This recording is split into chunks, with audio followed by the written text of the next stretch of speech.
ఇది ఒక మహానగరం. ఈ నగరం తరచుగా వార్తల్లో నిలుస్తూ ఉంటుంది. అందుకు కారణం ఈ నగరానికి ఆనుకొని ఒక నిర్మానుష్య ప్రదేశం ఉంది. ఈ ప్రాంతంలోని ఒక దయ్యాల మర్రి చెట్టు కూడా ఉంది. ఇక్కడ అప్పుడప్పుడు అనుమానాస్పద మరణాలు సంభవిస్తూ ఉంటాయి. ఆ మరణాలు హత్యలో, ఆత్మహత్యలో తెలియని విధంగా మన నీడని మనమే నమ్మలేనంతగా కళ్ళతో చూసి ఇది నిజమో అబద్ధమో అర్థం కాని విధంగా ఎన్నో వింతలు జరుగుతూ ఉంటాయి. వాటిని ఛేదించడం పోలీస్ డిపార్ట్మెంట్కి ఒక సవాల్గానే కాకుండా మిస్టరీగా మిగిలిపోయిన కేసులెన్నో ఉన్నాయి. మన సమాజంలో మూఢనమ్మకాలు, క్షుద్ర పూజలు, చేతపడి, బాణమతి, జంతుబలి, నరబలి అంటూ మోసపోయే వాళ్ళున్నంత వరకు మోసం చేసేవాళ్ళు మన వెంటే ఉంటారు. ఈ మధ్యలోనే ఈ నగరంలో ఒక మర్రి చెట్టు దగ్గర ఒక వ్యక్తి డెడ్ బాడీ లభించింది.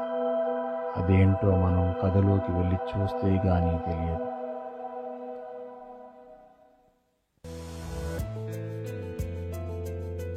ఇతను ఒక సిన్సియర్ పోలీస్ కానిస్టేబుల్. ప్రతిరోజు ఇక్కడికి వచ్చి క్రమం తప్పకుండా వాకింగ్ మరియు ఎక్సర్సైజులు చేస్తూ ఉంటాడు. ఆరోగ్యమే మహాభాగ్యం అనే పదానికి ఇతను ఒక నిదర్శనం. మన కథకి ఈయనకి ఏంటి సంబంధం అనుకుంటున్నారా? మన కథ ఇతనితోనే మొదలవుతుంది. ఇక కథలోకి వెళ్దాం పదండి.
Sir, good morning sir.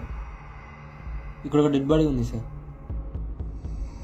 నేను లొకేషన్ షేర్ చేశాను సార్, వెంటనే వచ్చేసేయండి.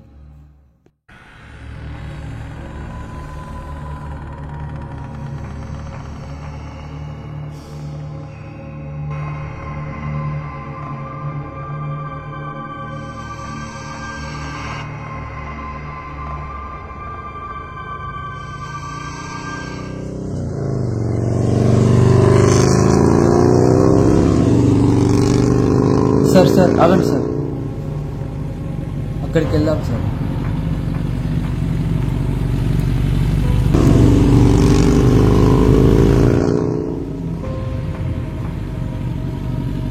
ఇక్కడే ఆపండి సార్.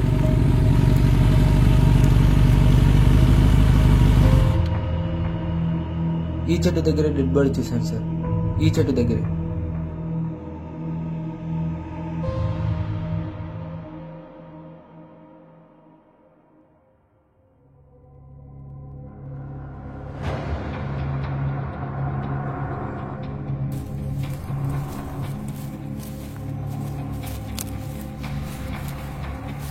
సార్ ఇక్కడే సార్ నేను డెడ్ బాడీ చూసింది.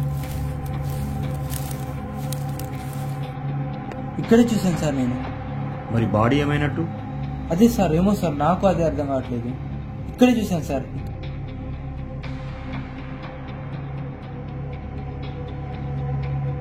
ఇక్కడే చూసాను సార్.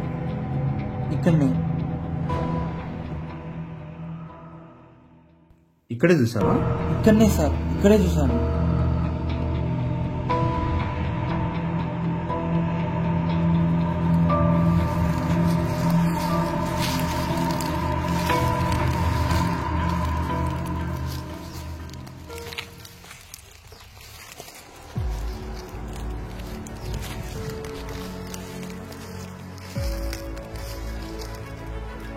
రాము, సార్ అసలు నువ్వు ఆ బాడీని ఎలా చూసావు? నేను ప్రతిరోజు వాకింగ్కి వచ్చినట్టు మాదిరిగా వాకింగ్కి వచ్చి తిరిగి వెళ్తున్నాను సార్.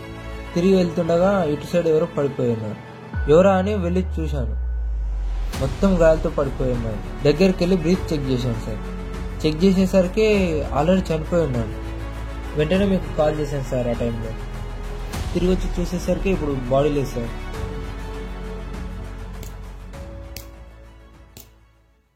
Something is there. ఆ టైంలో ఇక్కడ నీకు ఎవరైనా కనిపించారా? ఆ టైంలో